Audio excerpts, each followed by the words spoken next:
Assalamualaikum warahmatullahi wabarakatuh. Salam sejahtera. Saya ingin menceritakan kisah seram, yaitu kisah seram makhluk menyerupai ibu. Seorang gadis.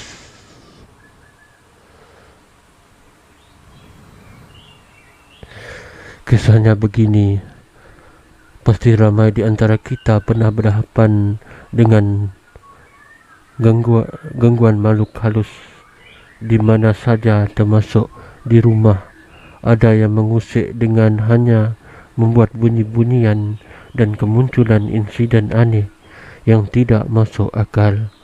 Namun yang paling mengerikan ialah apabila ia mula menyerupai ahli keluarga atau orang yang kita kenali, seperti yang diceritakan oleh seorang pengguna TikTok, iaitu Tia Kamal, yang mana makhluk halus menyerupai ibunya.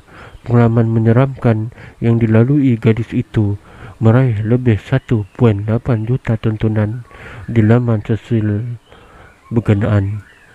Menurut Tia, kejadian itu berlaku beberapa tahun lalu ketika dia masih bersekolah. Ketika bekerja pada shift petang, ibunya membeli lauk siap masak dan akan menelefon Tia untuk memasak nasi di rumah. Namun belum sempat melaksanakan arahan ibunya, Tia tertidur.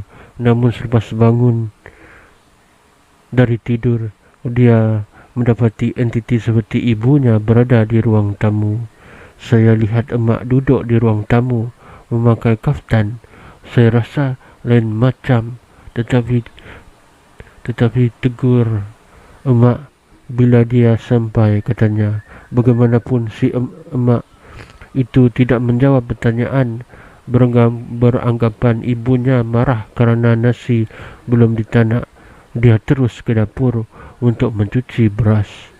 Selepas babak di dapur, dia turut bercerita bagaimana dia boleh berkomunikasi dengan entiti berkenaan. Emak, beli lauk apa? Nak panaskan tak? Tapi dia asyik kata tak mengapa, cerita Tia. Tidak lama selepas itu, gadis itu menerima panggilan telefon. Rentetan seterusnya membuatkan segalanya terbongkar. Emak saya yang sebenar telefon minta saya turun ke tingkat bawah untuk membantu mengangkat barang.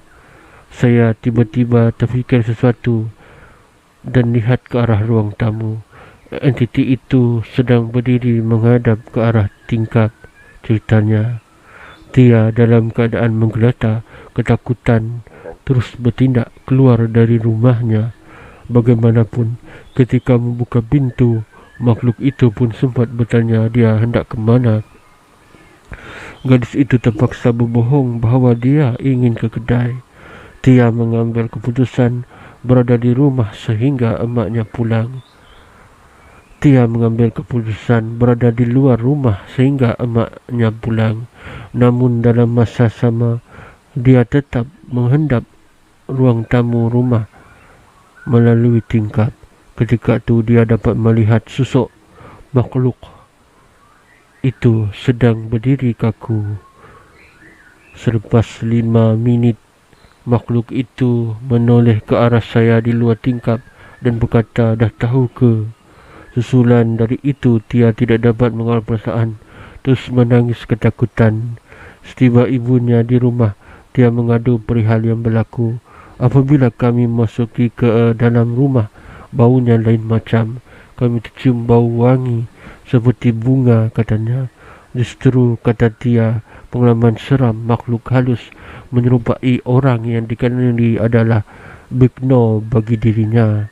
Warganet rata-rata mengakui meremang mengikuti pengalaman gadis itu. Ada juga yang berkongsi pengalaman menghadapi kejadian yang serupa.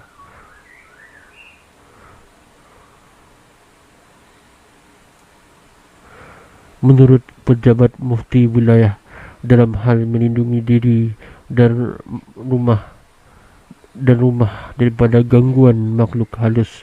Nabi Muhammad SAW telah mengajar kita beberapa panduan yang boleh diamalkan.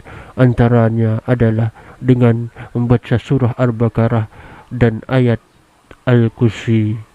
Selain itu, ibadah-ibadah seperti solat sunat juga perlu dilakukan di rumah selain daripada di masjid. Semoga dengan ikhtiar memagar rumah, gangguan dapat dielakkan. Ya, itulah dia kisah Tia yang telah diganggu makhluk halus.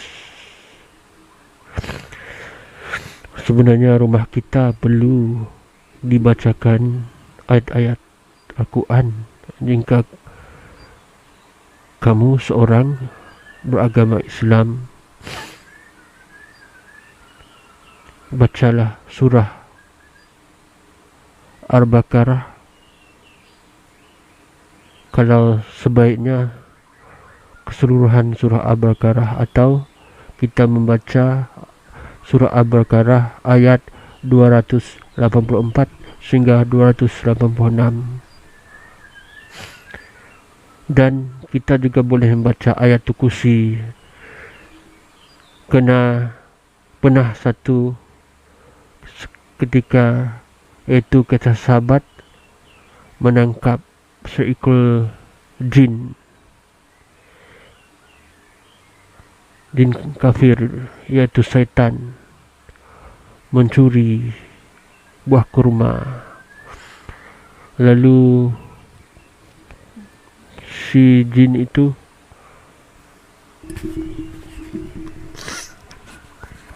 mengajar para sahabat dengan membaca ayatul kursi. Jin itu berkata, dengan membaca ayatul kursi